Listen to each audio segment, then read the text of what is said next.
Vote vote vote দিন, জোড়া ফুলে চাপ ভোট ভোট ভোট দিন, জোড়া ফুলে ভোট দিন, মিতা বাগকে ভোট দিন, জোড়া ফুলে চাপ দিন। ভোটের প্রচারে এবার নতুন ট্রেন্ড, মঞ্চে ভাষণ নয়, সরাসরি হেসেলে হাত। আরামবাগ বিধানসভা কেন্দ্রে প্রচারে বেরিয়ে একেবারে দোকানে ঢুকে চপ ভাজতে দেখা গেল তৃণমূল প্রার্থী মিতা বাগকে। সাধারণ মানুষের সঙ্গে সরাসরি যোগাযোগ, তাদের দৈনন্দিন জীবনের অংশ হয়ে ওঠার চেষ্টা দেখা গেল ভালো মতোই।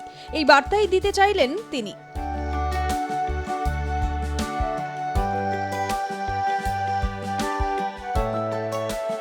প্রার্থী কি করলো আজকে? তো চপ নিল, চপ ভাজলো, বলে গেল যে ইয়েতে ভোট দিতে যা হচ্ছে দিয়ে দাও, তারপর পরে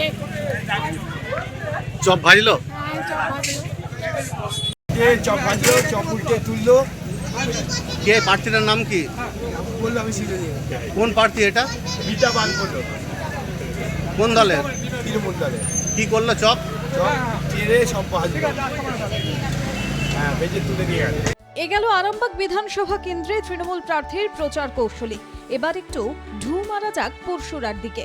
এখানে তৃণমূল প্রার্থী রয়েছেন আরও এগিয়ে, ইনি একেবারে প্রবেশ করে ফেলেছেন হেসেলে।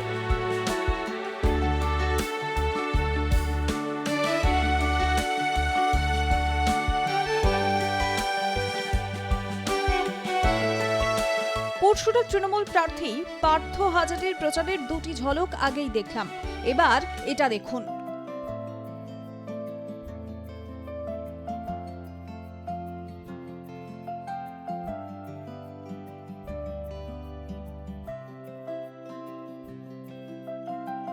দেখলেন ভোটের আগে কতই কিনা হয়। ভেন্ডি থেকে সবজি সবই ভেজে দিচ্ছেন প্রার্থী, হাত জড়ো করে মাথা নিচু করে আশীর্বাদও নিচ্ছেন প্রার্থী।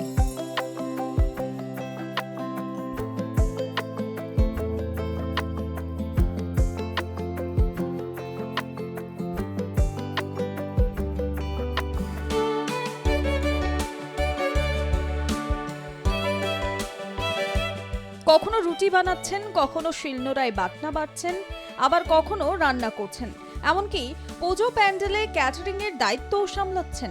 এই বহুমুখী উপস্থিতি ভোটারদের কাছে নিজেদের মানুষ হয়ে ওঠারই চেষ্টা বলে মনে করছে রাজনৈতিক মহল। ভোটারদের সঙ্গে সরাসরি সংযোগ বাড়ানো, গ্রামীণ এবং নিম্নবিত্ত ভোট ব্যাংকে আবেগ তৈরি করার চেষ্টা, মানে বলা যেতে পারে আমি তোমাদেরই একজন, এমনই এক বার্তা।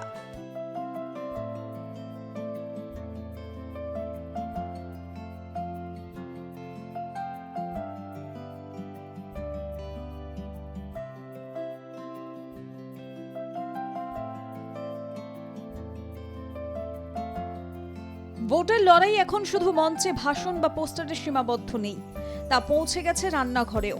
চপের কড়াই হোক বা রুটির বেলন, রাজনীতির এই নতুন রূপ কতটা ভোটে প্রভাব ফেলবে সেটাই এখন দেখার পালা। হুগলি থেকে অনুপ চট্টোপাধ্যায়ের রিপোর্ট, আর+ নিউজ।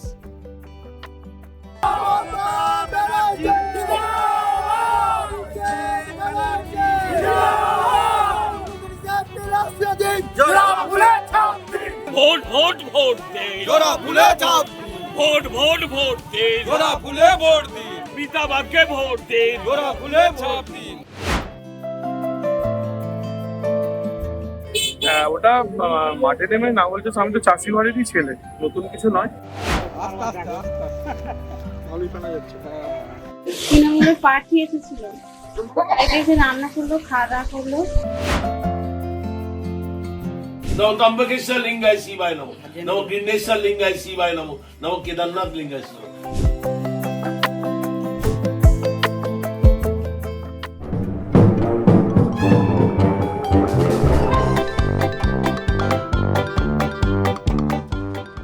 হেসেল থেকে মাঠ, ভোটের ময়দানে ঘরের ছেলে বনাম মাঠের লড়াকুর ইমেজ। কোথাও ডাল ভাতের জনসংযোগ, আবার কোথাও লাঙল কাঁধে প্রচার। ভোটের আগে মাটির কাছাকাছি থাকার বার্তা রাজনৈতিক শিবিরে। ভোটের আগে রাজনীতির ভাষা বদলায়, মঞ্চের বক্তৃতা নেমে আসে ঘরের উঠোনে, কখনো আবার মাঠের আলপথে। ঠিক তেমনই ছবি ধরা পড়ে গেল হুগলির দুই কেন্দ্রে, গোঘাট এবং পরশুরায়। একদিকে তৃণমূল প্রার্থী ডাক্তার নির্মল মাঝির হেসেল রাজনীতি, অন্যদিকে বিজেপির বিমান ঘোষের মাঠে নেমে চাষের বার্তা। যা কার্যত বলা যায় হেসেলে বসে ঘরের ছেলে ইমেজ বজায় রাখার পালা। বাড়ি বাড়ি জনসংযোগ করতে গিয়ে সরাসরি ঢুকে পড়েন গৃহস্থের রান্নাঘরে। গোঘাটের তৃণমূল প্রার্থী ডাক্তার নির্মল মাঝির এই প্রচার কৌশল এখন আলোচনার কেন্দ্রবিন্দুতে। দক্ষিণপাড়া এলাকায় প্রচারের সময় এক সাধারণ ভোটারের বাড়িতে গিয়ে রান্নায় ব্যস্ত মহিলাদের সঙ্গে কথা বলতে বলতে হঠাৎই ভাত খাওয়ার আবদার করেন গোঘাটের তৃণমূল প্রার্থী ডাক্তার নির্মল মাঝি। এখানেই শেষ নয়, মাটির রান্নাঘরেই পিঁড়ি পেতে বসে যান তিনি। সামনে পরিবেশন করা হয় ভাত, ডাল আর মাছ ভাজা। এই ঘরোয়া মুহূর্তই এখন প্রচারের সবচেয়ে বড় হাতিয়ার। প্রার্থী বলেন, এখানে এসে যেন নতুন একটা ঘর পেলাম। মানুষের জন্য কাজ করতে পারলে নিজেকে ধন্য মনে করব। আমি এখানে গ্রামে বাড়িতে বাড়িতে যাচ্ছি। তা একটা বাড়িতে রান্না হচ্ছিল, আমি রান্নাতে হাত লাগালাম। বৌমাদের সঙ্গে, মায়েদের সঙ্গে, বোনেদের সঙ্গে আমি তৃপ্তি করে, ওরা খেতে অনুরোধ করলো। আমি ডাল, ভাত, মাছের ঝোল, সবজি একবার তৃপ্তি করে খেলাম। 3 দিন বাদে ঘুরতে ঘুরতে মনে হলো, হ্যাঁ, নিজের নতুন ঠিকানা, নতুন ঘরটা, এটাতেই শেষ জীবনে, শেষ মৃত্যুর দিন অবধি কাটিয়ে দেবো। আর এখানে উন্নয়নের কাজে আমি সমর্পণ করব নিজেকে। একটা বড় মেডিকেল কলেজ, সেটা প্রাইভেটই হোক আর সরকারি হোক, একটা বড় সরকারি মাল্টি সুপার স্পেশালিটি হাসপাতাল, প্রতিটা পঞ্চায়েতে একটা করে অ্যাম্বুলেন্স, আর পুরো বিধানসভা ক্ষেত্রের জন্য একটা 60 লক্ষ টাকার একটা বড় মানুষকে বাঁচানোর জন্য যে ভেন্টিলেটর অ্যাম্বুলেন্স, সেই অ্যাম্বুলেন্সের ব্যবস্থা করব। একটা অডিটোরিয়াম করব, যেখানে চিত্ত বিনোদনের জন্য নাটক, যাত্রা, থিয়েটার হবে। গরিব মানুষেরা একসঙ্গে বসে 1000-1500 মানুষ একসঙ্গে বসে উপভোগ করতে পারবে। সেখানে সাহিত্যিক, বুদ্ধিজীবী, কবিতা, গান, নৃত্য, গীত, ছন্দ সমস্ত কিছু হবে। আর রামকৃষ্ণের এই আশ্রমিক পরিবেশে, তার পূর্ণ জন্মস্থানে এসে আমি ধন্য হয়েছি। সেখানে আমার মনের শেষ ইচ্ছে পূরণ করব। একটা অনাথ আশ্রম, অরফানেজ, একটা বৃদ্ধাশ্রম, ওল্ড এজ হোম, একটা ডেস্টিটিউট উইমেন শেল্টার, নির্যাতিতা মহিলা আশ্রম, সত্যম শিবম সুন্দরম আনন্দ আশ্রম একটা করব। এবং এটাই হবে আগামী দিনে বাংলার মুখ, এটাই হবে আগামী দিনে মনুষ্যত্বের অঙ্গীকার, মানবিক মুখের একটা প্রচেষ্টার একটা ছাপ। এখানকার মানুষের সঙ্গে মিলেমিশে, যেমন 30 বছর ধরে করছি বিনা পয়সায় চিকিৎসা। আমি যেখান থেকে ছেড়ে এসেছি উত্তর উলবেড়িয়া, সেখানে এতটা উন্নয়ন হয়েছে মমতা বন্দ্যোপাধ্যায়ের হাত ধরে, অভিষেক বন্দ্যোপাধ্যায়ের নেতৃত্বে। মানুষ আজকে কাঁদছে ওখানে ছেড়ে দিয়ে এসেছি বলে। মানুষ, সাধারণ মানুষ, মেয়েরা, বউয়েরা, ছেলেরা, মেয়েরা, যুবক, ছাত্র, সকলেরা। কেন হেসেল রাজনীতি?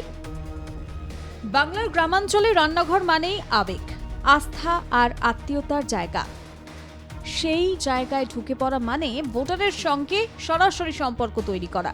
অন্যভাবে বলা যায়, বহিরাগত ইমেজ ভাঙা, মহিলা ভোটারদের মন জয়। ডাক্তার মাঝির প্রচারে এই কৌশল স্পষ্ট। তিনি শুধু নেতা নন, ঘরের ছেলে।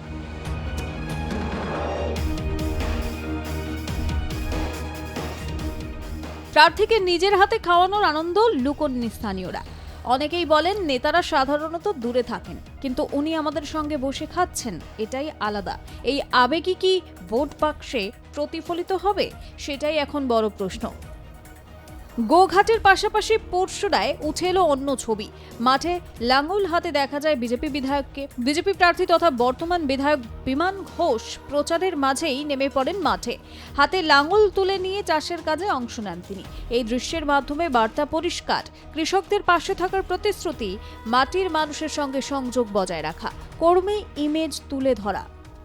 এই যে প্রচারের মাধ্যমে দেখা যাচ্ছে যে আপনি লাঙল চষছেন, মাঠে নেবে, কি বলবেন?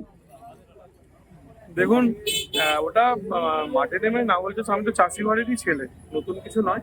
কিন্তু কালকেই গিয়েছিলাম এক জায়গায়, সেখানে গিয়ে দেখলাম একজন চাষি ভাই নাঙ্গল নিয়ে কাজ করছে।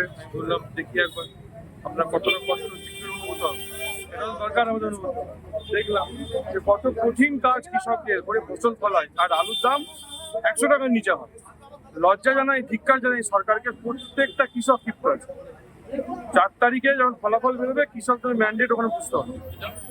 প্রচারে কেমন সাড়া পাচ্ছেন? আপনারা তো ছিলেন, দেখলেন তো, চারদিক থেকে মানুষ পুষ্পবৃষ্টি, শাক বাজাচ্ছে, এবং পুরো গ্যাদারিং। আমাদের কর্মী তো 200 সবসময় থাকছে, আর সাধারণ মানুষের প্রচুর সাড়া। নিশ্চিতভাবে বিজেপিকে ক্ষমতা আনার জন্য মানুষ প্রস্তুত হয়ে।